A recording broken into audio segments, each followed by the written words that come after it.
لا الہ الا اللہ لا الہ الا اللہ توحید-سنت.com لا الہ الا اس ویب سائٹ پر ملاحظہ فرمائیے ممتاز علماء کرام کی تقاریر، درس قرآن و حدیث، اسلامی کتب کا وسیع ذخیرہ، فرقے باطلہ سے مناظرے اور بہت کچھ۔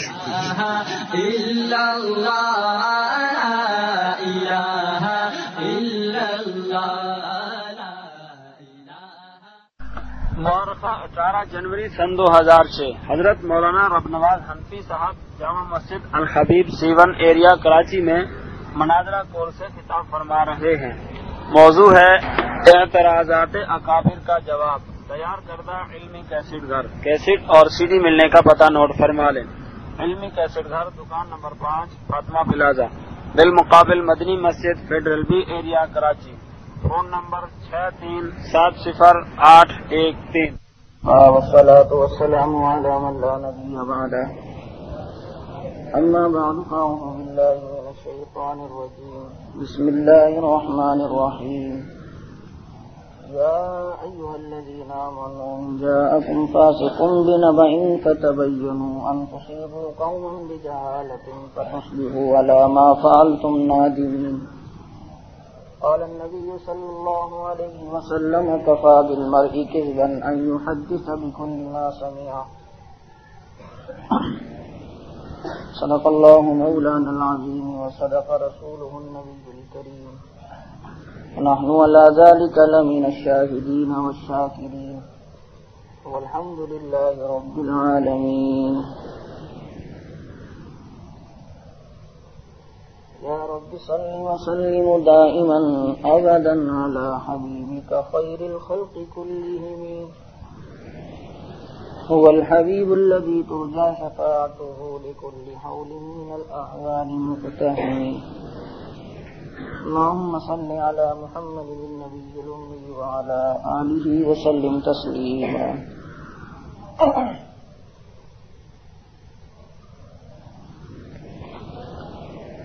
قرآن کریم کی آیت آپ حضرات کے سامنے پڑھی کہ ایمان والو، ان جاءکم فاسق، اگر تمہارے پاس کوئی فاسق خبر لے کر آئے تو اس خبر کی پہلے تحقیق کر لیا کرو، ایسا نہ ہو کہ پھر بعد میں ندامت کرنے لگو، افسوس کرنے لگو۔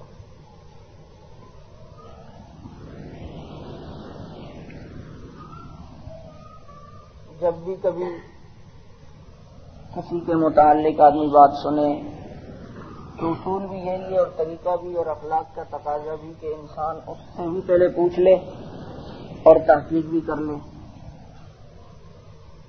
اسی لیے فقہاء کرام نے لکھا ہے کہ اگر ایک شخص کی کلام سے، تحریر سے، بات سے کفر سامنے نظر آ رہا ہو لیکن وہ کہتا ہو کہ میری اس سے مراد یہ نہیں بلکہ یہ ہے، تو جو اس نے وضاحت کی ہے اس کو لیا جائے گا، اس لیے کہ وہ اپنے کلام کو ہم سے بہتر سمجھتا ہے۔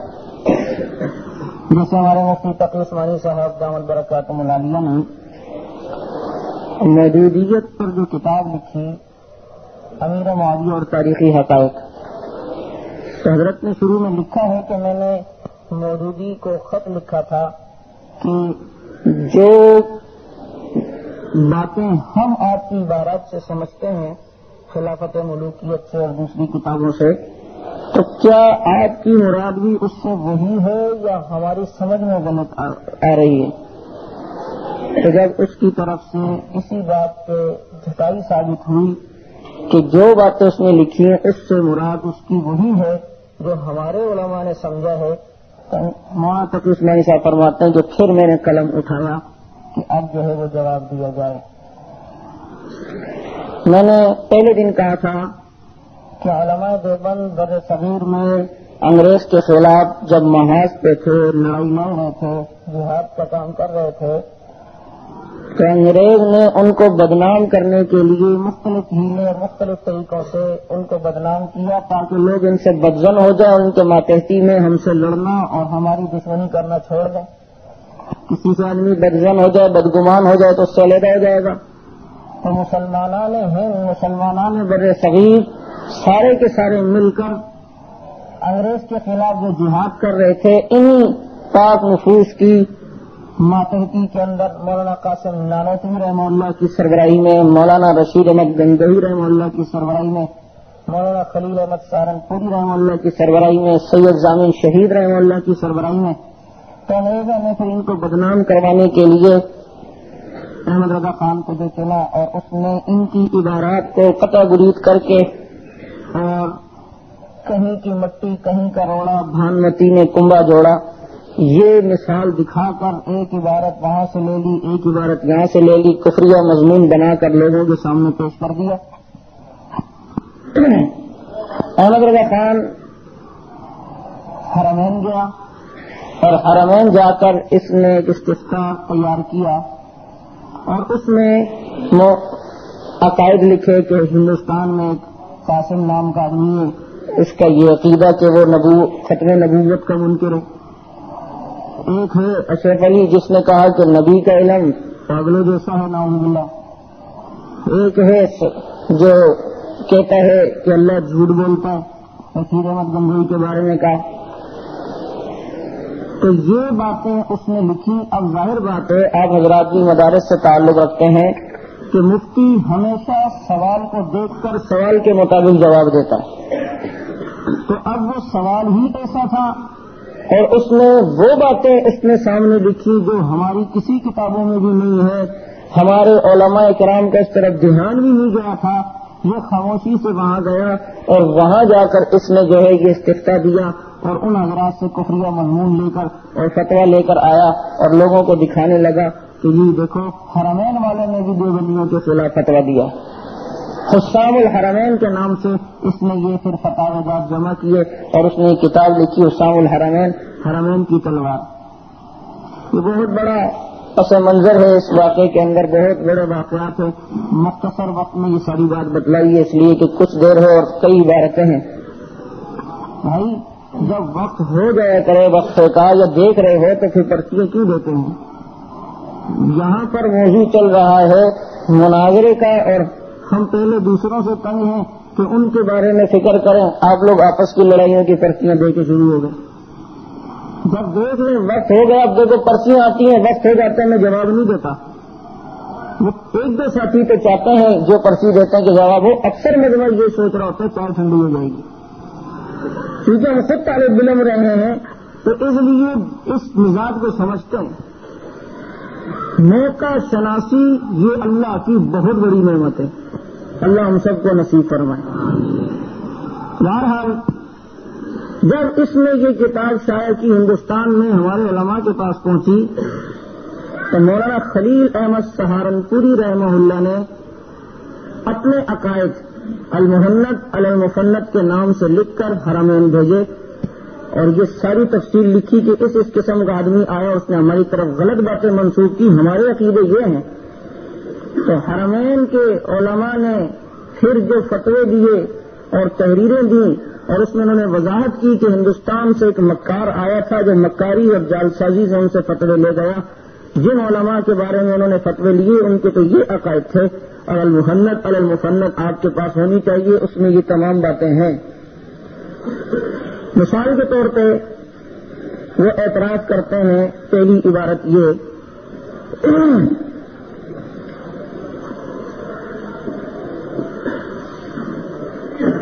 صفحہ 91 کھولو۔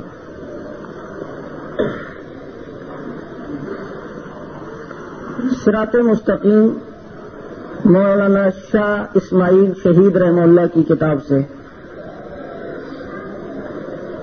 آپ کو معلوم ہونا چاہیے کہ صراط مستقیم مولانا سید شاہ اسماعیل شہید رحمہ اللہ کی کتاب نہیں ہے۔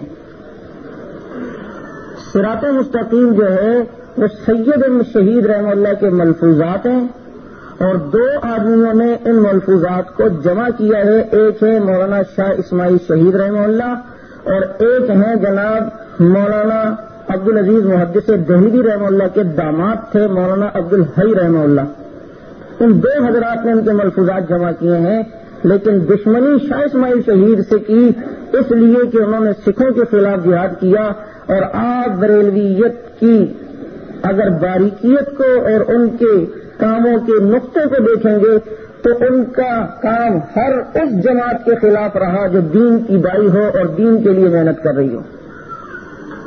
دیکھو سید احمد شہید رحمہ اللہ نے بھی جہاد کو ابھارا تھا نا, شاہ اسماعیل شہید رحمہ اللہ نے بھی جہاد کو ابھارا, تو ان کو تو یہ چیز گوارا نہیں تھی.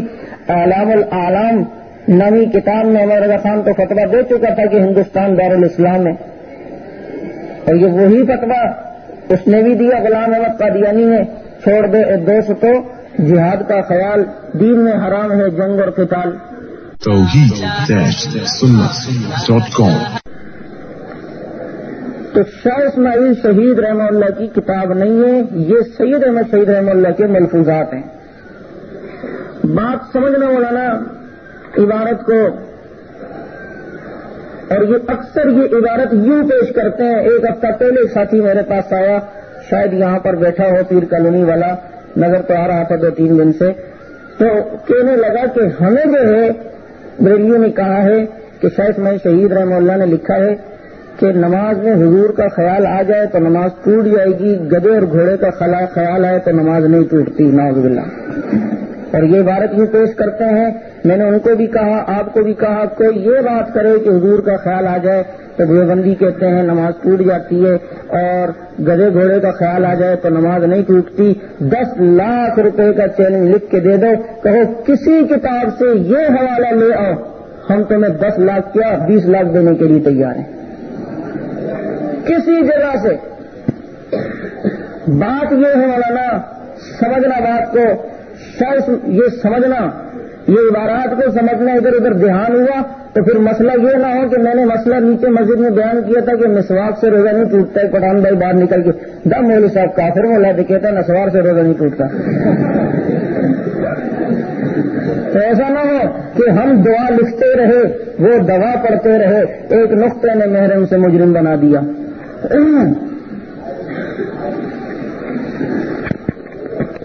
قرآن کریم میں ہے اقیم الصلاۃ لذکری, نماز قائم کرو میرے ذکر کے لیے, یعنی نماز قائم کرو جس میں صرف اللہ کی یاد ہو. شاہ اسماعیل شہید رحمہ اللہ 91 بھائی ایک بات لکھتے ہیں, وہ یہ, اس سے پہلے میں ایک بات آپ کو بتلاتا ہوں کہ اگر کسی کو کسی سے محبت ہو اور اس کی محبت اتنی زیادہ ہو اپنے محبوب سے کہ ہر وقت اس کا تصور رہتا ہے, اور جب اس کا تذکرہ چھڑ جائے یا کوئی اس کی بات کر لے یا اس کی طرف کسی طرح دھیان چلا جائے تو پھر اسی کے دھیان میں مستغرق ہو جاتا ہے. ایک آدمی اس حالت میں ہے.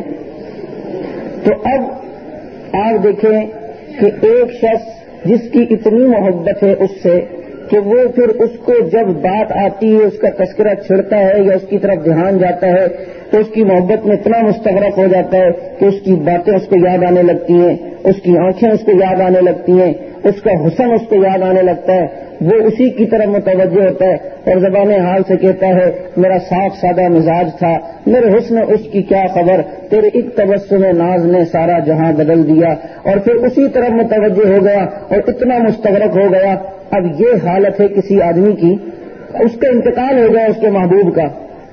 اب یہ آدمی جو محبت کرنے والا ہے نماز پڑھ رہا ہے, تو نماز میں اس محبوب کا تصور لا رہا ہے اگر, اور اس محبوب کا تصور آ گیا اور اس کو محبت اتنی ہے کہ پھر اس کے تصور میں مستغرق ہو جائے گا, اس کے تصور میں, کیونکہ اس کی محبت ہے, اس کے دھیان کی وجہ سے اس کی دھیان دل پہ چمٹ گیا. نماز کی طرف توجہ رہے گی, نماز کی طرف توجہ جائے گی, بس اسی کے دھیان میں رہا اور اسی کی طرف اس کا دھیان. نماز میں صرف اس کا دھیان آیا تو محبت اتنی ہے کہ نماز میں پھر اس کی آنکھوں کو دیکھے گا, پھر دھیان آیا تو اس کے بالوں کی طرف چلا گیا, اس کے چلنے کے انداز کی طرف, اس کے بولنے کے انداز کی طرف. اگر کوئی یہ دھیان آ رہا ہے اور اگر اسی محبوب کو چاہنے والے کو نماز میں آ گیا گدھے کا خیال یا گھوڑے کا خیال, تو مجھے بتاؤ کیا گدھے کے خیال سے اس گدھے کی طرف محبت کے ساتھ دھیان میں ادھر ہی مستغرق ہو سکتے ہیں؟ کہ اس کے کان ایسے ہیں، وہ ہاں ہاں ایسا کرتا ہے، وہ ایسا کرتا ہے، بس کا خیال آئے گا آدمی اس کو جھڑک دے گا، اس کی طرف توجہ نہیں رہتی، اس کے خیال میں مستغرق نہیں ہوتا، اس کی طرف دھیان چمٹتا نہیں ہے، اس کی طرف جو انسان بالکل اس کی طرف پڑ نہیں جاتا۔ تو اب مجھے بتاؤ، نماز کے اندر اس کے یہ محبوب کا خیال آنا بہتر ہے یا گدے گھوڑے کا خیال آ جانا بہتر ہے نا؟ اس لیے کہ محبوب کا تصور آ گیا، جس کا انتقال ہو گیا، دنیا سے چلا گیا، اتنی محبت تھی، ہر وقت اسی کا نام لیتا ہے، اسی کی طرف دھیان کیے ہوئے ہے، تو اب نماز میں اس کی طرف دھیان گیا تو اتنا مستغرق ہو گیا کہ اس کے انداز بیاں، اس کے چلنے کے انداز، گفتار اور کردار، ساری طرف توجہ ہو گئی، وہی مستغرق ہو گیا۔ اب ایک طرف خیال ہے گدھے کا، یہ ایک طرف خیال ہے گھوڑے کا، تو اس کو تو اتنی محبت سے چمٹاتا نہیں ہے اپنے دل میں، دھیان اتنا جاتا نہیں ہے، تو توجہ وہاں سے ہٹ گئی، اور پھر گھوڑے اور گدھے کے خیال جیسے ہی آیا تو اس کی محبت میں آدمی مستغرق نہیں ہوتا۔ تو ایسا شخص نماز پڑھ رہا ہے تو اس کے دل میں محبوب کا خیال آ گیا، یہ بہتر ہے یا وہ بہتر ہے؟ اس لیے کہ اس کے آنے سے نماز میں خلل نہیں آئے گا، لیکن محبوب کا خیال دل میں آ گیا تو اتنا مستغرق ہوگا کہ پھر ہو سکتا ہے یہ بھول جائے کہ کتنی رکعتیں ہوئی، یہ بھول سکتا ہے کہ جی میں نے سورہ فاتحہ پڑھی اور سورت پڑھی یا نہیں پڑھی۔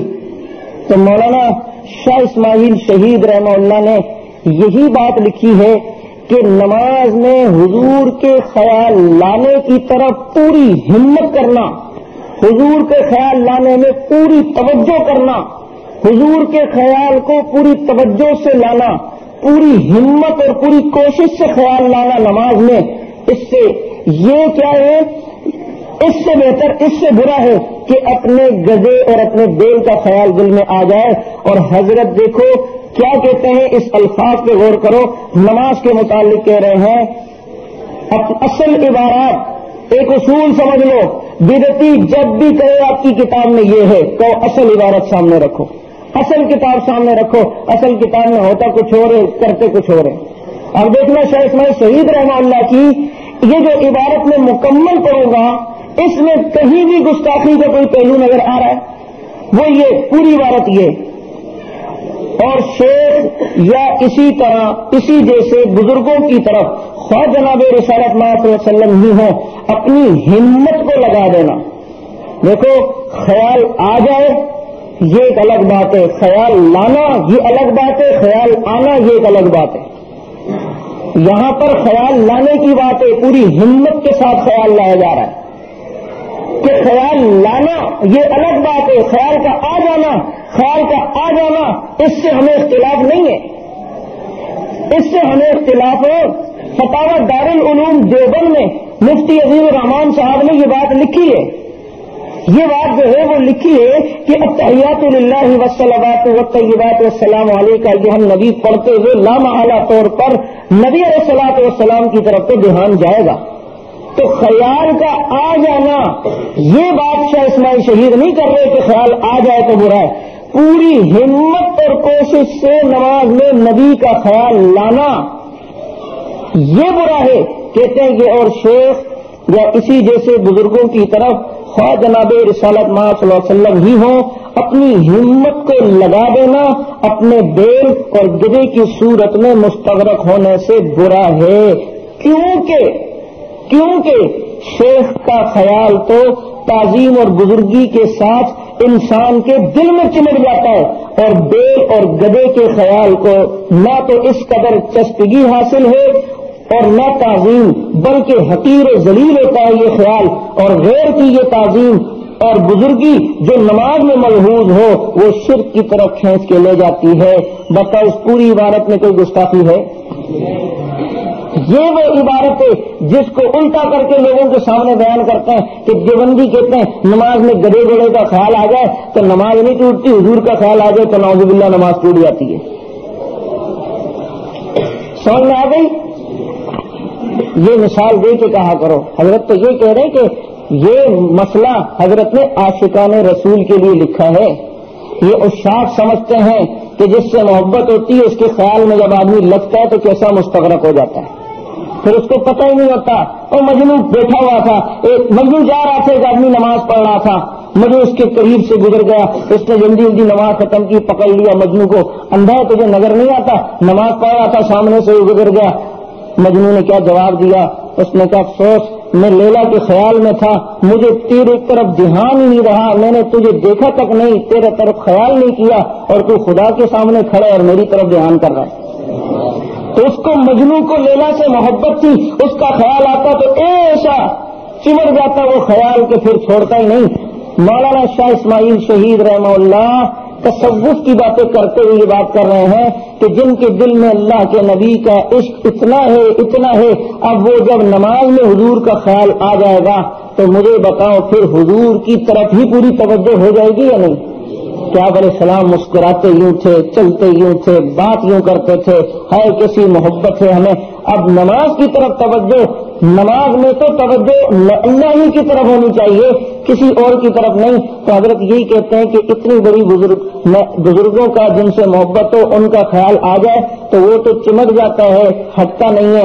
گدے اور بیل کا خیال آ جائے تو انسان جھڑک دیتا ہے, جس سے نماز میں کوئی فرق نہیں پڑتا, تعداد رکعت بھی نہیں بھولے گا, اور بھی بڑے مسائل نہیں ہوں گے. لیکن جن سے محبت ہو ان کی طرف توجہ ہو جانے سے نماز باقی رہے گی. سب کو سمجھ آ گیا؟ جس کو سمجھ نہیں آیا تو پھر سمجھاؤں گا. سب کو سمجھ آ گئی بات؟ یہ ہے وہ عبارت. اچھا, شاہ اسماعیل شہید رحمہ اللہ کی یہ عبارت بیان کر کے احمد رضا خان صاحب لکھتے ہیں, اوہو اتنی بڑی گستاخی جس کے کفر میں کوئی تعویل بھی نہیں کی جا سکتی, اور شاہ اسماعیل شہید کا کفر 70 نہیں 70,000 طریقوں سے ثابت ہے. اور پھر خود لکھا, جو ان کو کافر نہ کہے وہ خود کافر, ان کا جو ان کو کافر نہ کہے وہ خود کافر. واہ شاہ اسماعیل شہید, یہ تیری کرامت ہے. تیری کرامت کتابوں میں بھی دیکھیے اور تیری کرامت زلزلے والی جگہوں پہ بھی دیکھیے. سب چیزیں بھسم ہو کے رہ گئیں, تباہ ہو کے رہ گئیں, اور دونوں شہزادے بالا کوٹ میں ان کی قبر خدا نے محفوظ کر کے رکھی. کیا کرامت. احمد رضا خان کی کتاب الکوکبۃ الشہابیہ صفحہ 62, اس سے کسی نے پوچھا کہ ان حضرات کو کافر کہیں یا نہ کہیں, تو کیا کہا, ہمارے نزدیک مقام احتیاط میں اکفار سے یعنی کفر کے فتوے سے کف لسان ماخوذ مختار مرضی اور مناسب ہے, یعنی اپنی زبان کو ان کو کافر کہنے سے روک کے رکھو. اور حسام الحرمین صفحہ 42, حسام الحرمین صفحہ 42 میں کیا لکھتا ہے, علماء محتاطین انہیں کافر نہ کہیں, یہی ہمارا فتویٰ ہے, اسی میں سلامتی ہے, اسی میں استقامت ہے. مولانا یہ اپنے فتوے کی روشنی میں خود کافر ہو گیا یا نہیں؟ پہلے لکھا کہ جو کفر میں شک کرے وہ بھی کافر, 70 نہیں 70,000 طریقوں سے کافر ہے شاہ اسماعیل شہید کے بارے میں. اور پھر جب خود لکھا یہی چیز مولانا امین کاروی رحمہ اللہ نے سعید اسد کے سامنے مناظرے میں لکھی, جب سعید اسد شاہ اسماعیل شہید رحمہ اللہ کی عبارتیں پیش کر رہا ہے تو حضرت نے فرمایا تم ان کو کافر ثابت کرنا چاہ رہے ہو نا کہ ان کا یہ مضمون کفریہ ہے, یہ کافر ہیں. تمہارا عالم خود کہہ رہا ہے کہ اکفار سے کف لسان محفوظ ہے, ان علماء محتاطین ان کو کافر نہ کہیں. تو اور جو پہلے اس نے کہا جو کافر کو کافر نہ کہے وہ خود کافر, جو ان کے کفر میں شک کرے وہ خود کافر. اور اس کے بعد حضرت نے یہ فتویٰ پیش کیا جس میں کہتا ہے کہ کافر نہ کہو. حضرت نے کہا تمہارا احمد رضا خان اپنے فتوے کی روشنی میں خود کافر ہو گیا. یہ کرامت ہے شاہ اسماعیل شہید رحمہ اللہ کی کہ خدا نے اس کے قلم سے خود لکھوا دیا کہ ان کے کفر پہ احتیاط برتو, کفر نہ لگا, اور علماء محتاطین انہیں کافر نہ کہیں. بتاؤ کبھی بھی عبارات سے مناظرہ ہونا تو یہ چیز سامنے رکھنا, ان سے کہنا کہ کفر ثابت کر رہے ہو, یعنی یہ ثابت کرنا چاہ رہے شاید میں شہید کافر ہے, اور وہ کافر کو کافر نہ کہ وہ کیا تو کہیں گے کافر ہے, تو پھر احمد رضا خان پہ فتویٰ لگاؤ. حسام الحرمین میں لکھتا ہے صفحہ 42 پہ علماء محتاطین ان کے کفر سے احتیاط کریں, انہیں کافر نہ کہیں. علماء محتاطین الفاظ یہ ہیں، علماء محتاطین انہیں کافر نہ کہیں، اسی پر ہمارا فتویٰ ہے، یہی ہمارا فتویٰ ہے، اسی میں سلامتی ہے، اسی میں استقامت ہے۔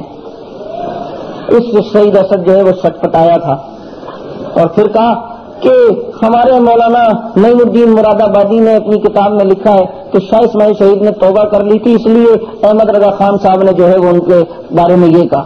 حضرت نے فرمایا وہ تیرے مولوی نے نعیم الدین مراد آبادی نے اپنے احمد رضا خان کو کفر سے بچانے کے لیے بات لکھی ہے، حضرت کی کسی کتاب میں بتاؤ نہ کہ انہوں نے کہا ہو کہ یہ جو میں نے مضمون لکھا ہے کفریہ صاحب میں توبہ کرتا ہوں، آئندہ ایسا نہیں کروں گا۔ ایک تو اس وقت ہمارے مولانا حسن چاند پوری رحمہ اللہ، مولانا منظور نعمانی رحمہ اللہ، انہوں نے جب یہ باتیں کہیں کہ اپنے فتوے کی روشنی میں اعلیٰ حضرت صاحب خود جو ہے وہ کافر ہو رہے ہیں، تو اس بات کو وہ بات پھیل گئی، تو اس ادنا حضرت کو کفر سے بچانے کے لیے نعیم الدین مراد آبادی نے اپنی طرف سے یہ بات گڑی ہے۔ کوئی ہے یا نہ کوئی ہے؟ اچھا جی، یہ ایک اعتراض توحید-sunnah.com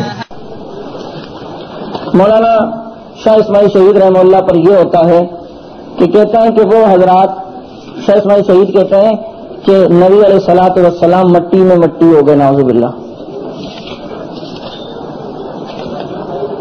کیا ہو گئے؟ کہتے ہیں کہ مٹی میں مٹی ہو گئے، حالانکہ اصل کتاب جب لائی جائے تو اصل کتاب ضرور لایا کرو، ان سے کہو اصل کتاب جو ہے جب تک نہیں ہوگی اس وقت تک ہم آپ کی بات نہیں مانیں گے۔ یہ تقویت الایمان کی عبارت ہے۔ تو اچھا، ایک بات شکر ذہن میں آئی، یہ دیکھو کوکم نورانی اکاڑوی کی ہے، اس میں کسی اور طریقے سے لکھا ہوتا ہے کہ شاہ اسماعیل شہید نے یہ لکھا، نقشبندی جنگلی نقشبندی کی کتاب اٹھاؤ، اس میں کسی اور طریقے سے لکھا ہوتا ہے کہ شاہ اسماعیل شہید نے یہ لکھا، احمد رضا خان کی کتاب اٹھاؤ، اس میں لکھا ہوتا ہے کہ اس کیا نام ہے شاہ اسماعیل شہید نے نہیں لکھا۔ بدعتیوں سے جب مناظرہ ہو، یہ 2 3 4 5 کتابیں جمع کر لو جس میں حوالے ہوں، کہو پہلے یہ بتاؤ تمہارے اس مولوی نے صحیح لکھا ہے، اس مولوی نے صحیح لکھا ہے، اس مولوی نے کیا عبارت ہے اصل، ادھر اصل دوسری عبارت انہوں نے ذکر کی، اس نے دوسری، اس نے الگ طریقے سے، اس نے الگ طریقے سے، اس طرح جھوٹ بولتے ہیں۔ جیسے مثال کے طور پہ مولانا حکیم الامت اشرف علی تھانوی رحمہ اللہ کے بارے میں کہتے ہیں کہ اشرف علی تھانوی نے لکھا ہے کہ نبی کا علم گدھے گھوڑوں کے برابر ہے، اور بعض جگہوں پر کتابوں میں یہ لکھا ہے، دوسری کتابوں میں یا پمفلیٹ میں اشرف علی تھانوی نے لکھا ہے کہ نبی کا علم گھوڑے گدھے جیسا ہے، بعض کتابوں میں یہ لکھا ہوتا ہے کہ اشرف علی تھانوی نے لکھا ہے کہ نبی کا علم گھوڑے گدھوں سے کم ہے، نعوذ باللہ۔ اب دیکھو لوگوں کو جھوٹ بولتے ہیں، تو جو یہ عبارت کہہ رہے ہیں اگر فرض کرو ان کی کوئی بات سچی مان لو تو ایک تو جھوٹا ہے نا، سارے بتاؤ، نہیں سمجھ میں آ رہی بات۔ تو اس چیز کو سامنے مد نظر ضرور رکھنا، ایک تو اصل عبارات سامنے رکھو، اور دوسرا یہ کہ ان کی 2 3 قسم کی جو کتابیں ہیں وہ سامنے رکھو، اور تیسری بات یہ کہ عبارات کے موضوع پر حد الوسع بچنے کی کوشش ہو کہ عوام کو یہ حضرات اس میں الجھا کر بڑے غلط طریقے سے بیان کرتے ہیں۔ اس لیے میں نہیں کہتا کہ ہمارے حضرات نے کتابیں غلط لکھی، اس لیے کہہ رہا ہوں کہ شاید ہم اپنے نافذ ضمیر کا اظہار صحیح طرح نہ کر سکیں، ہم اپنے اکابرین کی بات صحیح سمجھا نہ سکیں، اور دوسرا شاطر ہو اور وہ غلط طریقے سے ہماری باتیں لوگوں کو بتا رہا ہے تو اس سے نقصان کا اندیشہ ہے۔ اگر کبھی بات چل بھی جائے، وزن ہو جائے گی بات عبارت پہ، تو کہہ رہا ٹھیک ہے 5 عبارتیں ہم پیش کریں گے آپ لوگوں کی، پھر 5 آپ بھی، لیکن ہم بھی پیش کریں گے، 5 ہم بھی پیش کریں گے کہ تمہارے ابنا حضرت نے کیا لکھا، احمد رضا خائن صاحب نے کیا نام ہے ملفوظات میں کیا لکھا، وصایا میں کیا لکھا، یہ ساری فکر ہم بھی پیش کریں گے۔ تم ہمیں یوں نہ سمجھنا کہ ہم پیش نہیں کریں گے، ہاں ہمارے پاس بھی دلیل ہے، پلٹ کے دیکھو ظالم، تمنا ہم بھی رکھتے ہیں، اگر تو سنگ مرمر ہے تو پتھر ہم بھی رکھتے ہیں۔ تو کہتے ہیں کہ شاہ اسماعیل شہید رحمہ اللہ نے کہا کہ نبی علیہ الصلوۃ والسلام نعوذ باللہ مر کر جو ہے وہ مٹی ہو گئے، مٹی میں مٹی ہو گئے، مل گئے، حالانکہ یہ بات نہیں ہے۔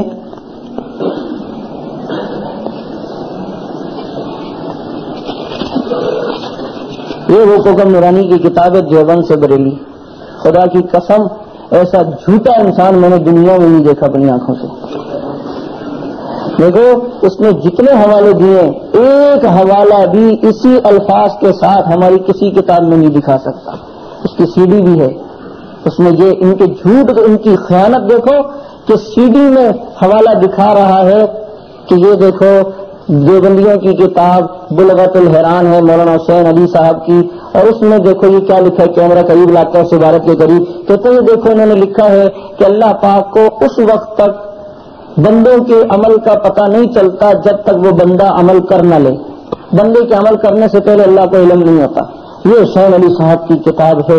آپ دیکھ رہے ہیں کیمرے کے اندر اتنا بڑا کفر انہوں نے انداز دیے ڈرامے باز کے, ڈرامے کا پتہ رسی تو ڈرامہ نہ بن سی.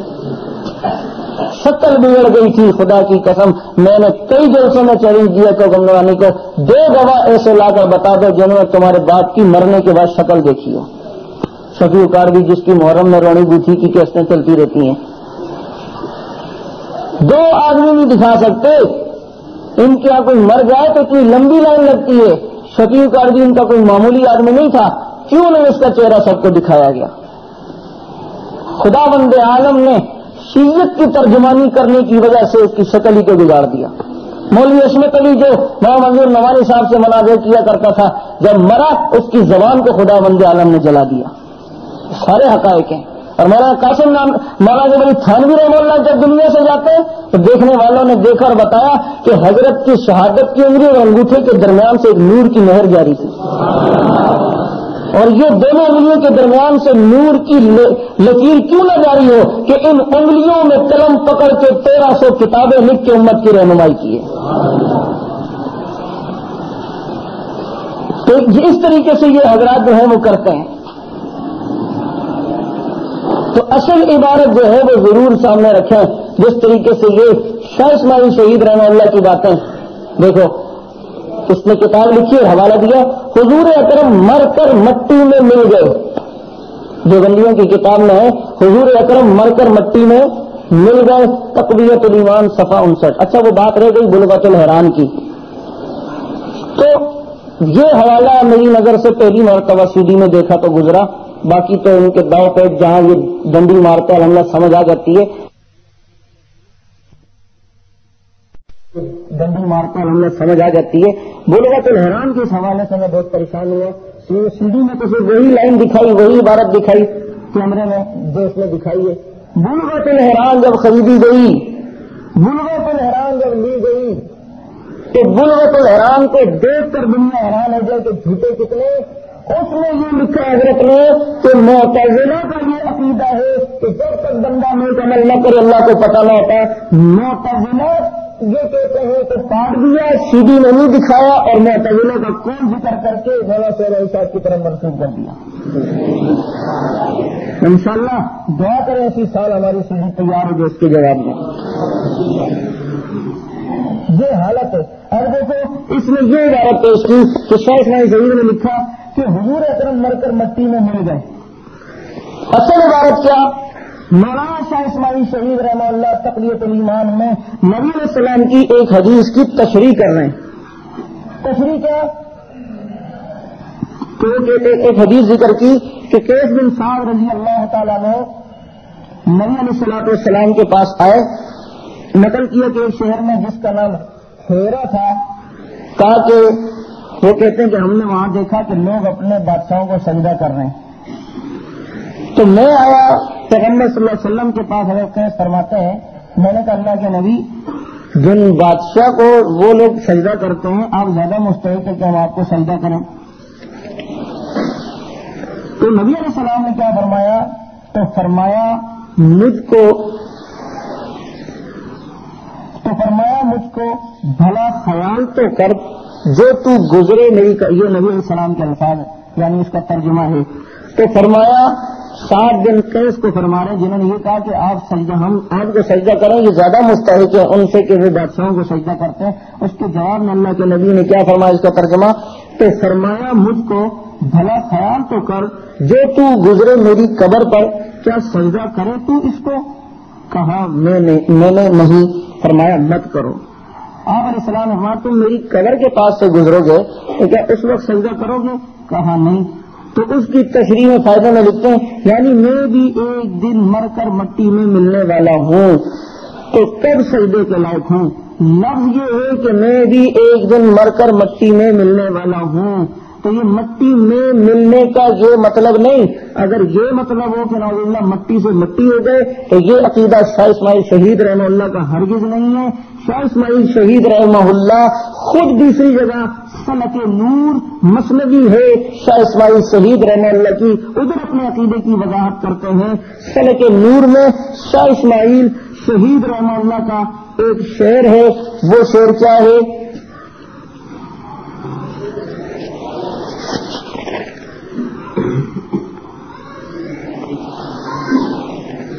اس شعر کا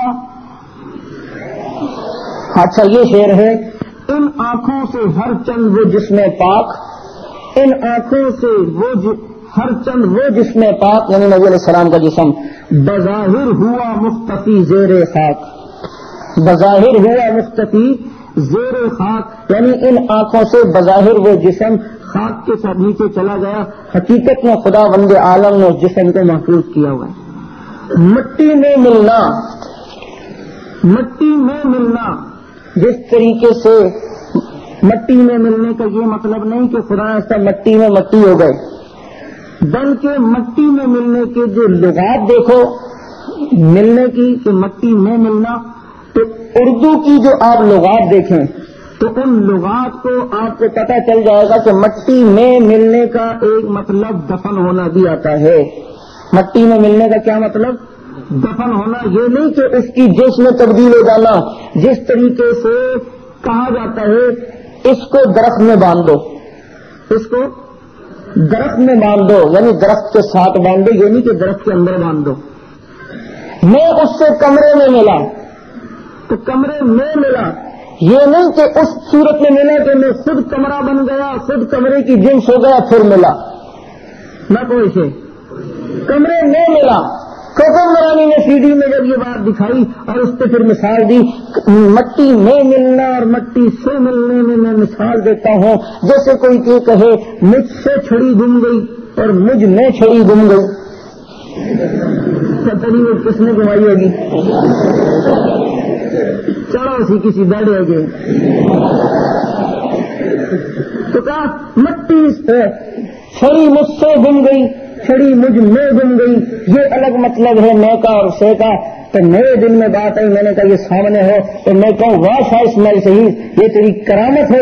اگر یہ اس کی مثال مان بھی لی جائے کہ چھڑی مجھ میں مل گئی تو سنو کتنی بار آپریشن ہوتا ہے لوگوں کا. ہم نے اخبارات میں پڑھا ڈاکٹر آپریشن کا کانٹا بھول گئے نکالنا, کینچی اسی میں بھول گئے, لیکن جب جسم کو چیر کے کینچی نکالنے کے لیے جسم چیرا تو کینچی جسم کی جنس میں تبدیل نہیں ہوئی, کانٹا جسم کی جنس میں تبدیل نہیں ہوئی. چھڑی بھی اگر اس میں گم ہو گئی تو یہ نہیں کہ چھڑی اس کے اندر چلی جائے گی تو اس کے جسم میں حلول کر جائے گی, وہ ہضم نہیں ہوگی. جسم کو کاٹو گے تو چھڑی اسی طرح محفوظ ہوگی. واہ شاہ اسماعیل شہید کی تیری کرامت ہے. خود کہہ گیا اس مثال کے اندر کہ اسی طرح نبی علیہ الصلوۃ والسلام کی قبر کو بھی اگر کھولا جائے تو اسی طرح جسم پاک محفوظ ہوگا. مثال دی لیکن الجھا ہو پائے یار کا زلف دراز میں, وہ خود ہی اپنے جال میں سیاد آ گیا. تو مٹی میں ملنے کا مطلب دفن ہونا. مثال نور اللغات, لغت کی کتاب اردو کی نور اللغات. دیکھو ملنے کا یہ مطلب نہیں اسی کی جنس میں ہو جانا, پیوستہ ہو جانا. جیسے وسیع احمد گنگوئی رحمہ اللہ نے لکھا کہ اس کا معنی یہ کہ جب جسم کو رکھا جاتا ہے تو جسم کے نیچے مٹی, دائیں مٹی, بائیں مٹی, آگے مٹی, پیچھے مٹی, اوپر نیچے مٹی, تو چاروں طرف مٹی مٹی ہو جاتی ہے. اس معنی کر کے جسم جو ہے وہ مٹی میں مل گیا. یہ نہیں کہ مٹی سے مٹی کا مٹی ہو گیا. تو مٹی میں ملنے کا مطلب نور اللغات میں کیا ہے؟ ملنے کے یہ معنی پیوستہ ہونا, ملحق ہونا, چسپا ہونا. یہ تین معنی ہیں. ملحق ہونا یعنی مل جانا, یہ ملحق ہو گیا. چسپا ہونا یعنی چپکا دیا گیا, ملنے کا یہ مطلب. اسی طرح جامع اللغات, یہ تو نور اللغات تھی, یہ جامع اللغات جلد 2 صفحہ 565 میں ملنے کا معنی دفن ہونا. مٹی میں ملنے کا معنی کیا لکھا ہے؟ دفن ہونا.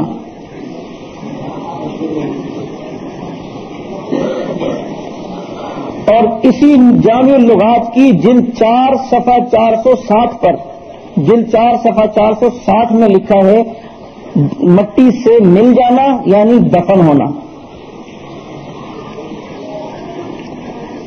اور منیر اللغات، یہ تیسری کتاب منیر اللغات صفحہ 90، منیر اللغات صفحہ 90 میں مٹی میں ملنے کا معنی ہے دفن ہونا.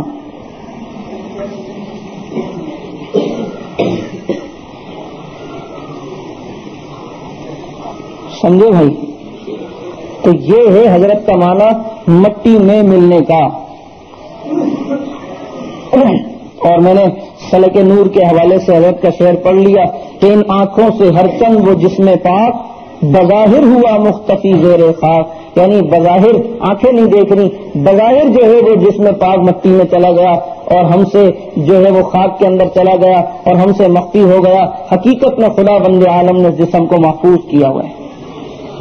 ان اللہ حرم علی الارض ان تاکل اجساد الانبیاء او کما قال، فرمایا اللہ نے زمین کے لیے حرام کر لیا ہے کہ وہ کسی نبیوں کی مٹی کو کھائے، نبی کے جسم کو کھائے. تو یہ مطلب بھی سمجھ میں آ گیا. جیسے مثال میں نے دی، درخت میں باندھ دو، کوئی چیز دیتے ہیں تو کہتے ہیں اس کو درخت میں باندھ دو، تعویذ ہے درخت میں باندھ دو. تو درخت میں باندھ دو کا مقصد یہ نہیں کہ اس کے اندر اس میں حلول کر جائے گا. ہم کہتے ہیں میں نے اس سے کمرے میں ملاقات کی، تو یہ نہیں کہ میں خود کمرے کی جنس ہو گیا پھر ملاقات ہوئی، یعنی اس کے اندر. نہیں سمجھو میری بات. ایک اعتراض صفحہ 64 شاہ اسماعیل شہید رحمہ اللہ پہ یہ کہتے ہیں کہ دیوبندی نبی کو بڑے بھائی کی حیثیت دیتے ہیں. سنا کہ نہیں دیوبندی نبی کو کہتے ہیں کہ ہمارے بھائی ہیں. شاہ اسماعیل شہید نے لکھا ہے.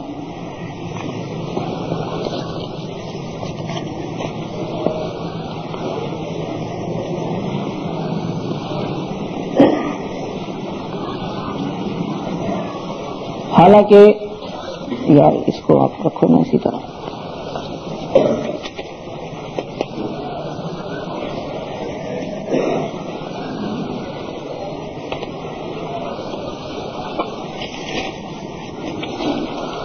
حالانکہ دیکھیں شاہ اسماعیل شہید رحمہ اللہ کی اصل عبارت کیا ہے.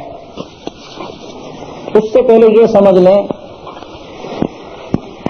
کہ شاہ اسماعیل شہید رحمہ اللہ ایک حدیث کا ترجمہ کر رہے ہیں اور اس کی تشریح کی. کیا حدیث کا ترجمہ کرنا یہ غلط بات ہے؟ آپ حیران ہوں گے کہ نبی علیہ الصلوۃ والسلام کے پاس کچھ لوگ آئے اور کہا اللہ کے نبی ہم آپ کو سجدہ کریں.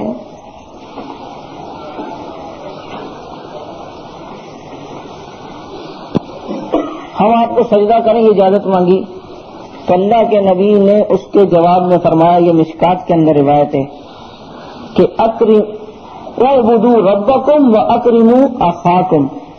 اس کے جواب میں یہ فرمایا کہ عبادت اپنے رب کی کرو اور اپنے بھائی کی تعظیم کرو. یہ نبی علیہ السلام ان کے سوال کے جواب میں فرما رہے ہیں کہ اعبدوا ربکم. انہوں نے کہا ہم سجدہ کریں آپ کو، تو سجدہ عبادت ہے یا نہیں؟ تو فرمایا اعبدوا ربکم، اپنے رب کی عبادت کرو، واکرموا اخاکم، اپنے بھائی کی عزت کرو، یعنی تم میری عزت کرو اور عبادت اللہ کی کرو. تو نبی نے بھائی کہا اپنے آپ کو، یا شاہ اسماعیل شہید نے نبی کو بھائی کہا؟ تو اس کی یہ حدیث لکھ کے حضرت نے لکھا فائدہ، یعنی انسان سب آپس میں بھائی ہیں، جو بڑا بزرگ ہو وہ بڑا بھائی، سو اس کی بڑے بھائی کسی تعظیم کیجئے، اور مالک سب کا اللہ ہے، بندگی اسی کو چاہیے. حضرت نے اس حدیث کو ذکر کر کے اس کو مبہم نہیں چھوڑا، مجمل نہیں چھوڑا، اس کی تشریح کر دی ہے. یہ جو بھائی کے الفاظ ہیں یہ تو حدیث کے، اس کی تشریح شاہ اسماعیل شہید رحمہ اللہ نے کی ہے. تو مجھے آپ بتلاؤ اس میں کون سے پہلو گستاخی کا ہے؟ بات یہ ہے، یہ مشکات کی روایت ہے، اور یہی روایت خود احمد رضا خان نے بھی اپنی کتاب میں ذکر کی ہے. اب یہ بات کہنا کہ نبی اور امتی کا بھائی والا تعلق نہیں ہوتا، تو یہ بات کس طرح غلط ہے؟ یہ بات اس طرح غلط ہے کہ آپ دیکھیں کہ اللہ کے نبی نے فرمایا، مسلم کی روایت ہے، مسلم جلد اول صفحہ 127، بھائی ہم نے کہا یا نبی نے ہمیں بھائی کہا؟ بھائی نبی ہمیں بھائی کہہ رہے ہیں، کس طرح؟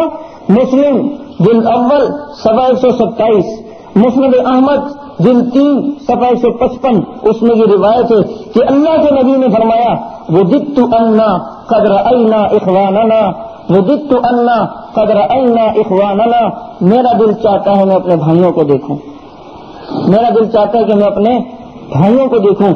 صحابہ کرام نے فرمایا، اللہ کے نبی کیا ہم آپ کے بھائی نہیں ہیں؟ فرمایا، تم تو میرے صحابہ ہو، میرے بھائی وہ ہیں جو مجھے دیکھیں گے نہیں لیکن مجھ پہ ایمان لے آئیں گے، میرے بھائی وہ ہیں جو مجھے دیکھیں گے نہیں اور مجھ پر۔ مسلم جلد صفحہ، مسند احمد جلد صفحہ، ہمیں بھائی کہا گیا یا ہم نے بھائی کہا؟ حضرت نے تو حدیث کا ترجمہ کر کے اس کی تشریح کی ہے، نبی نے خود فرمایا اس صحابی کے جواب میں، اعبدوا ربکم، عبادت رب کی کرو، واکرموا اخاکم، اپنے بھائی کی تعظیم کرو۔ نبی خود بھائی فرما رہے ہیں، امتی کو بھائی کہنے جیسے نبی کے اور امتی کے درمیان بھائیوں کی نسبت نہیں ہوتی، تو پھر قرآن کریم کی ان آیات کا کیا ترجمہ ہے مولانا؟ کہ وَإِلَىٰ عَادٍ أَخَاهُمْ هُودًا وَإِلَىٰ ثَمُودَ أَخَاهُمْ صَالِحًا، کہ عاد کے پاس ان کے بھائی ہود علیہ السلام آئے، کہتا ہے قوم عاد کے پاس ان کے بھائی ہود آئے، وَإِلَىٰ ثَمُودَ أَخَاهُمْ صَالِحًا، قوم سمود کے پاس أَخَاهُمْ صَالِحًا، ان کے بھائی صالح آئے۔ حقیقی بھائی تھے؟ نہیں۔ وَإِلَىٰ مَدْيَنَ أَخَاهُمْ شُعَيْبًا، قوم مدین کے پاس ان کے بھائی شعیب آئے۔ وَإِخْوَانُ لوط، لوط کے بھائی۔ اور خود اللہ کے نبی نے حضرت ابوبکر صدیق سے کیا فرمایا جب حضرت عائشہ کا رشتہ مانگا کہ رب کی طرف سے پیغام آیا ہے کہ عائشہ سے نکاح کرو، تو حضرت ابوبکر صدیق نے فرمایا، اللہ کے نبی آپ تو میرے بھائی ہیں، اور اس لحاظ سے عائشہ آپ کی بھتیجی ہوئی۔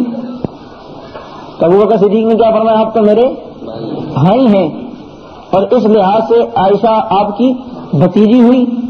تو ابوبکر نبی کو کیا فرما رہے ہیں؟ تو اس کے جواب میں نبی علیہ السلام نے ابوبکر سے کیا فرمایا، انت اخی فی دین اللہ و کتابہ، تو میرا دینی بھائی ہے، حقیقی بھائی تو نہیں ہے نا۔ توحید-سنت.com کوئی سے یا نہ کوئی سے، یہ روایت بخاری جلد 2 صفحہ 760، انت اخی فی دین اللہ و کتابی، بخاری جلد 2 صفحہ 760۔ اور یہ والی وجدت انا قد رأینا اخواننا، اس کو ضرور یاد رکھنا، جن کے پاس یہ بخاری ہو مسلم ہو، یہ اپنی اپنی جگہوں پہ جا کے ان کے حوالے شروع کے صفحے پہ ضرور لگا دیا کریں۔ اب تیسری بات،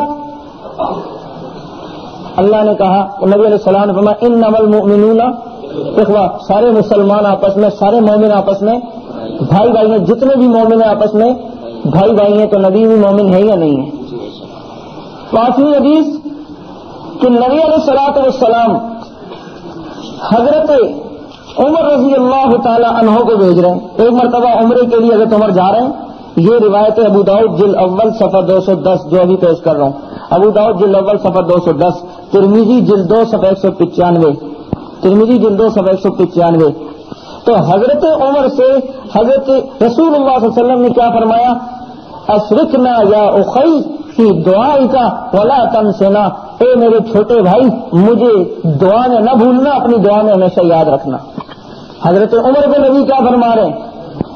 ہاں، اشرکنا یا اخی، اخی کی تصغیر ہے، اے میرے چھوٹے بھائی کہ مجھے شریک رکھنا کہ دعائے کا اپنی دعا میں، ولا تنسنا، مجھے بھولنا نہ۔ یہ کون فرما رہے ہیں؟ نبی علیہ الصلوۃ والسلام۔ اور یہ بات بدعتی جو بتاتے ہیں تو عام حضرات کو یہ ساری باتیں یاد رہیں گی یا نہیں رہیں گی؟ آپ کہیں کہ 28 مئی شہید نے تو کوئی بات ہی نہیں کی، وہ تو حدیث کا ترجمہ کر رہے ہیں، اس کی تشریح، اعبدوا ربکم واکرموا اخاکم، اپنے رب کی عبادت کرو، اپنے بھائی کی تعظیم کرو۔ وہ تو نبی کے الفاظ تھے، اخا، اخی کس کو کہتے ہیں؟ تو حدیث کے الفاظ ہیں یعنی مشکات میں دیکھ لینا یہ روایت. اچھا مولانا، اور اعتراضات ہیں. مثال کے طور پہ مولانا رشید احمد گنگوہی رحمہ اللہ پر ایک اعتراض ہوتا ہے کہ بدعتی کہتے ہیں کہ رشید احمد گنگوہی رحمہ اللہ نے لکھا ہے کہ اللہ جھوٹ بولتا ہے. سنا ہوگا آپ نے، مشہور اعتراض ہے. اور یہ کوکب نورانی میں کہا ہے، لکھا ہے اس طرح کی باتیں. بعض میں یہ لکھا ہے کہتے ہیں اللہ جھوٹ بولتا ہے، بعض کہتے ہیں اس نے لکھا اللہ جھوٹ بول سکتا ہے، بعض کہتے ہیں کہ جی کیا نام ہے رشید احمد گنگوہی نے اللہ کو جھوٹا لکھا ہے. مولانا پس منظر کیا ہے؟ سب سے پہلے یہ فتاوی رشیدیہ تالیفات رشیدیہ کے نام سے الگ چھپی ہے، اس کو آپ دیکھ لیں. اصل عبارت آپ کو شاہ اسماعیل شہید رحمہ اللہ کی جب پتہ رشید احمد گنگوہی رحمہ اللہ کی پتہ چلے گی تو پھر آپ کو مزہ آئے گا. رشید احمد گنگوہی رحمہ اللہ سے کسی نے سوال پوچھا کیا اللہ جھوٹ بولتا ہے؟ کیا اللہ جھوٹ بولتا ہے؟ تو سننا، حضرت نے فتاوی رشیدیہ میں ایسے شخص کو کافر لکھا ہے. کیا لکھا ہے؟ کافر لکھا ہے. بات کا پس منظر سمجھنا. مولانا رشید احمد گنگوہی رحمہ اللہ نے بات کیا کی اور ان لوگوں نے نتیجہ غلط نکال کے کیا پیش کر دیا. یہ تو بریلویوں کی عادت ہے کہ صحیح بات کو بھی الٹا کرتے ہیں، صحیح بات کو بھی الٹا کرتے ہیں.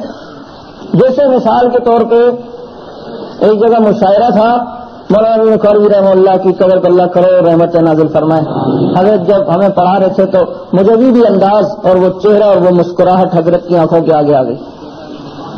فرماتے کا فرمایا کہ بدعتیوں کی یہ حالت ہے، وہ اس طرح کے ہوتے ہیں کہ ادھر اس علاقے میں قوال بھی تھے، مشاعرہ ہوا تو قوالوں نے کہا کہ اگر یہ مشاعروں کا سلسلہ رہے گا تو لوگ ہمیں قوالی میں کہاں سے بلائیں گے، پھر تو ہم قوال نہیں رہیں گے، ہماری کوئی چلے گی نہیں، ہمیں کوئی پوچھے گا نہیں. تو انہوں نے پلاننگ یہ کی کہ چلو ان کی بات کو ذرا غلط کرتے ہیں. وہ یہ کہ تو اشتہار چھپا تھا، تو اشتہار میں چھپا تھا آج فلاں جگہ پہ مشاعرہ ہوگا، اور یہ اس میں نیچے لکھا تھا مستورات کے لیے پردے کا خصوصی انتظام ہے. لوگوں کو بلاتے تھے دیکھو یہ مشاعرہ کرا رہے ہیں، کیا کہہ رہے؟ مستورات کے لیے پردے کا خصوصی انتظام ہے. نہیں سمجھے؟ مستو پہ وقت کر لیا کہ وہ ایک کسی کا نام ہے، تو مستو رات کے لیے پردے کا خصوصی، دیکھو یہ کام کر رہے ہیں ادھر. اب مشاعرہ شروع ہوا، شاعر نے بات کہی بحر نبی کے گوہر پیارے حسین ہیں، یعنی نبی بحر ہیں، سمندر ہیں، ان کے قیمتی موتی حسین ہیں. تو بحر نبی کے گوہر پیارے حسین ہیں. کھڑا ہو گیا قوال، تو بات کتنی نبی کو بہرا کہہ دیا. اب لوگ بڑے وہ ہوئے ہاں جی. تو شاعر نے دیکھا کہ یہ تو بات، انہوں نے کہا کان ہوتی ہے نا لوہے کی کان، سونے کی کان، تو اس نے کہا کانے نبی کے گوہر پیارے حسین ہے، یعنی نبی ایک کان ہے، اس کا قیمتی سونا قیمتی موتی جو اس کان سے نکالا گیا ہے وہ حسین کا. تو نبی کو کانا بول دیا. تو یہ حالت ہے ان حضرات کی، جس کی وجہ سے یہ لوگ جو ہے اسی انداز میں پڑے رہتے ہیں کہ صحیح بات کو بھی الٹا کر کے پیش کر دینا. یہ تو بدعتیوں کے دائیں ہاتھ کا کھیل ہے. یوں ایک منٹ کے اندر جو ہے وہ سارا کام کر لیتے ہیں. یقین کرو احمد رضا خان کی آپ کتابوں کا مطالعہ کرو، کسی مصنف کے ذہن میں ایک بات ہوتی بھی نہیں ہے اس کو بھی لے کر آ کے کر دیتا ہے، اس لیے کہ اس کے ذہن میں خود یہ باتیں ہوتی ہیں. جو خود ایسا ہو اس کو نظر ہی ایسا آتا ہے. ایک عورت چاند 14ویں کا چڑھا نہیں، نئے مہینے کا چاند نکلا تو اس نے چاند کی طرف دیکھا، بچے نے پوٹی کی تھی، اس کو دھلایا تو تھوڑی سی پخانا بچے کو اس کے ہاتھ میں ہی لگا رہا. عورتیں سب چاند دیکھنی، عورتوں کی عادت ہوتی ہے بات یوں کر کے بات کرتی ہیں. تو اور عورتوں نے کہا چاند دیکھو آ گیا ماشاءاللہ اس مہینے کا، چلو دعا کرتی ہیں. لیکن ہاں چاند تو ہے لیکن اس مہینے کا چاند بڑا بدبودار آیا ہے. تو چاند میں خرابی نہیں، اس کے اپنے اندر خرابی ہے، اس کے اپنے اندر بدبو ہے. جب یہ اسی لیے اس کو وہ دوسری طریقے سے پیش کرتے ہیں. تو یہ حال ہے بدعتیوں کے. مولانا رشید احمد گنگوئی کی بات کیا ہے جس کے بارے میں انہوں نے کہا کہ وہ کہتے ہیں اللہ جھوٹ بولتا ہے؟ رشید احمد گنگوئی رحمہ اللہ نے فتاوی رشیدیہ کے اندر ایک بات لکھی کہ کوئی یہ کہے کہ اللہ جھوٹ بولتا ہے تو ایسا شخص کافر ہے. پھر حضرت نے لکھا کہ اللہ نے قرآن کریم میں فرعون کو اور حامان کو جہنمی کہا ہے کہ یہ جہنم میں جائیں گے، یہ جہنم میں جائیں گے، لیکن اگر اللہ چاہے تو ان کو جنت بھی دے سکتا ہے. اگر اللہ چاہے تو ان کو جنت بھی دے سکتا ہے. آگے لکھا کہ لیکن ایسا کرے گا نہیں، لیکن ایسا کرے گا نہیں، لیکن دے سکتا ہے. آپ بتاؤ اللہ چاہے تو پوری دنیا کے کافروں کو جنت نہیں دے سکتا؟ لا یسأل عما یفعل وہم یسألون، وہ جو کچھ کرے اس سے کوئی پوچھنے والا نہیں ہے. مولانا اس بات کو اس انداز میں پیش کیا کہ توبہ اللہ کو جھوٹا بول دیا. ادھر کہتے ہیں جہنم میں جائیں گے یہ لوگ، اور ادھر کہا اللہ چاہے تو جنت بھی دے سکتا. اس میں کون سی بات جھوٹ کی ہے؟ یہ ایک اعتراض شاہ اسماعیل شہید پہ اسی سے ملتے یہ کرتے ہیں کہ شاہ اسماعیل شہید نے لکھا ہے اللہ چاہے تو رسول اللہ صلی اللہ علیہ وسلم جیسے کروڑوں پیدا کر سکتا ہے. اس کو بھی اس نے CD میں پیش کیا اور اس کتاب میں پیش کیا کہ جی وہ کہتے ہیں کہ حاضرہ اللہ چاہے تو محمد کے برابر کروڑوں پیدا کر ڈالے. مجھے بتاؤ اس میں کون سی گستاخی ہے نبی کی؟ اللہ چاہے تو نہیں پیدا کر سکتا نبی علیہ السلام جیسے کروڑوں. صحیح بات کو بھی الٹا کر کے پیش کرنا یہ بدعتیوں کا دائیں ہاتھ کا کھیل ہے. یوں کرتے ہیں. اب دیکھو اصل عبارت فتاوی رشیدیہ کی سن لینا تاکہ ذہن میں آ جائے اور خاکہ تیار کر لینا. سوال: ذات باری تعالیٰ عز اسمہ موصوف بصفت کذب ہے یا نہیں؟ خدا تعالیٰ جھوٹ بولتا ہے یا نہیں؟ اور جو شخص خدا تعالیٰ کو یہ سمجھے کہ وہ جھوٹ بولتا ہے وہ کیسا ہے؟ جواب: یہ تالیفات رشیدیہ ہے، اس میں فتاوی رشیدیہ اور حضرت کی جتنی کتابیں ان کو ملا دیا گیا ہے. فتاوی رشیدیہ وہ الگ بھی ملتا ہے، اس کا صفحہ نمبر آگے پیچھے ہو سکتا ہے، لیکن یہ تالیفات رشیدیہ جو ادارہ اسلامیات لاہور میں چھاپی ہے اس کا صفحہ 96 میں یہ فتویٰ درج ہے. حضرت کیا کہتے ہیں؟ جواب: ذات پاک حق تعالی جل جلالہ کی پاک و منزہ ہے اس سے کہ متصف بصفت کذب کیا جائے. معاذ اللہ تعالی اس کے کلام میں ہرگز شائبہ کذب کا نہیں. قال اللہ تعالی ومن اصدق من اللہ قیلا، جو شخص اللہ تعالیٰ کی نسبت یہ عقیدہ رکھے یا زبان سے کہے کہ وہ کذب بولتا ہے وہ قطعاً کافر ہے اور ملعون ہے. وہ کافر ہے اور ملعون ہے اور مخالف قرآن اور حدیث کا اور اجماع امت کا ہے. یعنی ایسا شخص کافر بھی ہے، ملعون بھی ہے، قرآن و حدیث اور اجماع کا مخالف بھی ہے. وہ ہرگز مومن نہیں. کتنی تاکیدیں، کتنی تاکیدیں. البتہ یہ عقیدہ اہل ایمان کا ہے کہ اہل ایمان کا سب کا ہے کہ خدا تعالیٰ نے مثل فرعون و حامان ابی لہب کو قرآن میں جہنمی ہونے کا ارشاد فرمایا ہے. وہ حکم قطعی ہے، اس کے خلاف ہرگز نہ کرے گا، مگر وہ تعالیٰ قادر ہے اس بات پر کہ ان کو جنت دے دے. عاجز نہیں ہے، عاجز نہیں ہو گیا، قادر ہے، اگرچہ ایسا اپنے اختیار سے نہ کرے گا. سمجھے بات یا نہیں سمجھے؟ نہیں کرے گا، کرے گا نہیں، لیکن کر سکتا ہے. کوئی اس کی روک ٹوک نہیں ہے. اللہ کے اوپر کوئی قانون لاگو نہیں ہوتا. یہ ہے رشید احمد گنگوئی رحمہ اللہ کا فتویٰ. حضرت اس شخص کو کافر کہتے ہیں کہ یہ کہ اللہ جھوٹ بولتا ہے اور ان کی طرف یہ منسوب کیا جائے.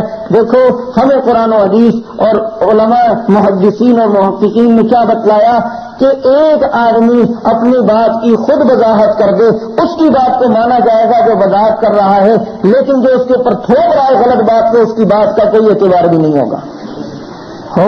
یہ فقہ حنفی کا مسلم اصول ہے کہ اگر کسی کے عبارت یا بات پہ کفر کے 100 شائبے نکلتے ہوں لیکن وہ اپنی وضاحت خود کر لے کہ میری اس سے مراد یہ نہیں کہ تم کفریہ مضمون سمجھ رہے ہو، میری مراد یہ ہے، تو کفر کے بارے میں علماء اتنی احتیاط کرتے ہیں. وہ کہتے ہیں کہ اس کی بات مانی جائے گی جو اپنی بات کی خود وضاحت کر رہا ہے، اس لیے کہ صاحب البیت ادری بما فیہ، گھر والا زیادہ بہتر جانتا ہے کہ گھر میں کیا ہے.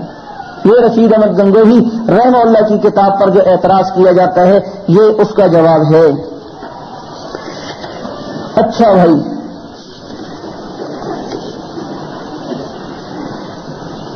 کتنے ہو گئے؟ کہاں گیا؟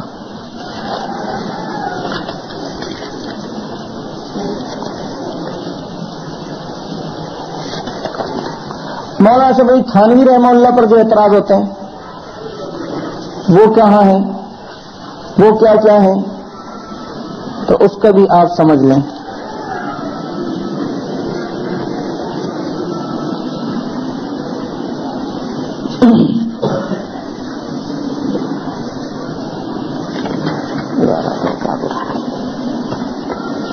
مولانا اشرف علی تھانوی رحمہ اللہ پر ایک اعتراض یہ ہوتا ہے، اور اکثر ان کی کتابوں میں لکھا ہوا ہوتا ہے کہ دیوبندیوں کا کلمہ لا الہ الا اللہ اشرف علی رسول اللہ، یہ ہیڈنگ ہوتی ہے۔ اور یہ دیکھو، یہ کوکب نورانی کی کتاب دیوبند سے بریلی صفحہ 34 پہ اس نے یہ لکھا کہ اشرف علی تھانوی صاحب کی کتاب میں کیا ہے، لا الہ الا اللہ اشرف علی رسول اللہ، اور اللہم صلی علی سیدنا و نبینا اشرف علی کہنے میں تسلی ہے، کوئی خرابی نہیں۔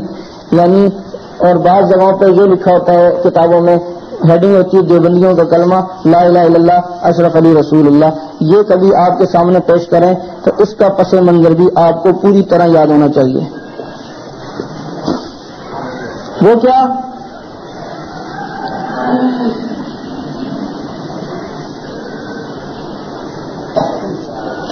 صفحہ 200۔ ابھی میں اس پہ آپریشن کرتا ہوں۔